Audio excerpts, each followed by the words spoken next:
నమస్కారం. ఈరోజు మనం ఓ పట్టాన తగ్గకుండా మనని రోజుల తరబడి ఇబ్బంది పెట్టే ఓ సమస్య గురించి మాట్లాడుకుందాం. అదేనండి ఆ మొండి పొడిదగ్గు. అవును కదా. మనలో చాలామందికి ఈ అనుభవం ఎప్పుడో ఒకప్పుడు ఎదురయ్యే ఉంటుంది. సరిగ్గా పడుకుందామనుకునే టైంకి మొదలై అబ్బా మన పనులకి, ముఖ్యంగా మన నిద్రకి ఎంత అడ్డంకిగా ఉంటుందో మనందరికీ తెలిసిన విషయమే. సరే, ఈరోజు ఈ అంశంలో మనం ఏం తెలుసుకోబోతున్నామంటే అసలీ పొడిదగ్గు ఏంటి, ఎందుకొస్తుంది, ఎందుకో అంత మొండిగా ఉంటుంది, దీనికి మన వంటింట్లోనే దొరికే సహజమైన పరిష్కారాలేంటి, కొన్ని సింపుల్ హ్యాబిట్స్తో ఎలా రిలీఫ్ పొందొచ్చు, చివరిగా ఎప్పుడు డాక్టర్ను కలవాలి అనే విషయాలు వివరంగా చూద్దాం. రైట్, ముందుగా అసలీ పొడిదగ్గు అనే దేన్నంటారో ఒక్కసారి స్పష్టంగా అర్థం చేసుకుందాం. అంటే సింపుల్గా చెప్పాలంటే కఫంగాని తెమడగాని ఏమీ పడదు. గొంతులో ఏదో అడ్డపడ్డట్టు గరగరగా ఉంటుంది, కాని దగ్గుతే ఏమీ బయటకు రాదనమాట. దీనికసలు కారణమేంటంటే మన గొంతు లోపల లేదా శ్వాసనాళాల్లో వాపు లేదా ఏదైనా ఇరిటేషన్ మొదలై అది చాలా కాలంపాటు అలానే ఉండిపోవడం. సరే, మరి అసలీ దగ్గు ఎందుకు మొదలవుతుంది? ఒకసారి పట్టుకుందంటే ఎందుకు అంత ఈజీగా మనల్ని వదిలిపెట్టదు? దీని వెనకున్న సైన్స్ ఏంటో చూద్దాం. ఓకే, మన గొంతులో, ఊపిరితిత్తుల్లో చాలా సెన్సిటివ్ నరాలుంటాయి. వాటిని ఓ అలారం సిస్టంలాగా అనుకోవచ్చు.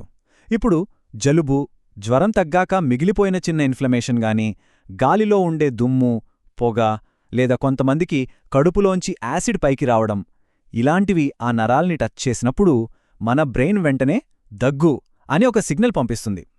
ఈ ఇరిటేషనే అసలు సమస్య అన్నమాట. ఇక్కడ మనం చాలా కీలకమైన విషయం ఒకటి అర్థం చేసుకోవాలి. గొంతు లోపల ఉండే లైనింగ్ అంటే ఆ పొర ఒకసారి డ్యామేజ్ అయ్యాక అది మళ్ళీ పూర్తిగా మానడానికి తెలుసా దాదాపు 10 నుంచి 20 రోజులు పడుతుందట. ఆలోచించండి, సరిగ్గా ఈ టైంలో మనం కాస్త చల్లటి నీళ్లు తాగినా, కొంచెం స్పైసీ ఫుడ్ తిన్నా, పొగ తగిలినా ఆ గాయం మళ్ళీ మొదటికొస్తుంది. అందుకే ఈ దగ్గు అంత మొండిగా తయారవుతుంది. సరే, కారణాలు తెలిసాయి, మరి పరిష్కారాలు? భయపడక్కర్లేదు. మన వంటగదిలోనే బోలెడని అద్భుతమైన సహజమైన చిట్కాలున్నాయి. వాటితో ఎలా రిలీఫ్ పొందాలో ఇప్పుడు చూసేద్దాం. చూడండి, ఇవన్నీ ఎంత సింపుల్గా ఉన్నా చాలా ఎఫెక్టివ్.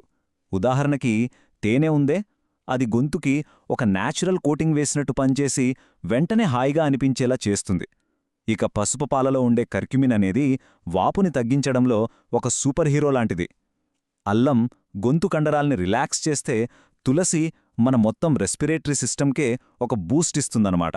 సరే, కేవలం తినేవే కాదు, మనం రోజూ చేసే కొన్ని చిన్న చిన్న పనులు, కొన్ని అలవాట్లు కూడా ఈ దగ్గు తగ్గటానికి చాలా హెల్ప్ చేస్తాయి. అవేంటో ఇప్పుడు చూద్దాం. ఆవిరి పట్టటం వల్ల ఏమవుతుందంటే డ్రైగా అయిపోయిన మన శ్వాసనాళాలకి తేమ అందుతుంది. ఉప్పునీళ్లతో పుక్కిలిస్తే అక్కడున్న వాపు, ఇన్ఫెక్షన్ తగ్గుముఖం పడతాయి. నీళ్లు తాగడం గురించిక చెప్పక్కర్లేదు, గొంతెప్పుడూ తడిగా ఉండాలి. ఇక చివర్లో ఉన్న బ్రీతింగ్ ఎక్సర్సైజ్, ఇది చాలా స్పెషల్.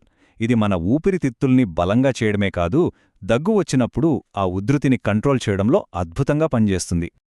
ఓకే, ఇవన్నీ చేస్తూనే కొన్నింటికి దూరంగా ఉండటం కూడా అంతే ముఖ్యం.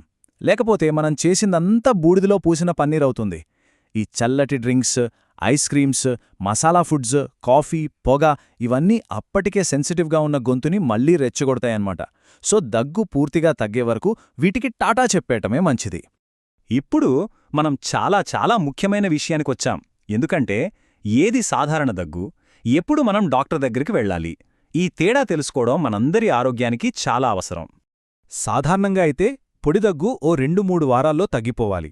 కానీ అలా కాకుండా 3 వారాలు దాటినా దగ్గు తగ్గకపోతే, లేదా దానితో పాటు జ్వరం, ఛాతిలో నొప్పి, ఊపిరి తీసుకోవడంలో ఇబ్బంది, లేదా దేవుడి దయవల్ల అలా జరగకూడదు కానీ దగ్గులో రక్తం పడటం లాంటి లక్షణాలు ఏవైనా కనిపిస్తే దయచేసి అస్సలు ఆలస్యం చెయ్యొద్దు, వెంటనే డాక్టర్ను కలవాలి.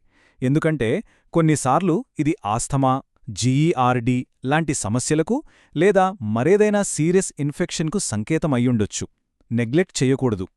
సరే, ఇప్పటిదాకా మనం చెప్పుకున్నవన్నీ కలిపి ఇక్కడో సింపుల్ డైలీ రొటీన్ ప్లాన్ ఉంది చూడండి.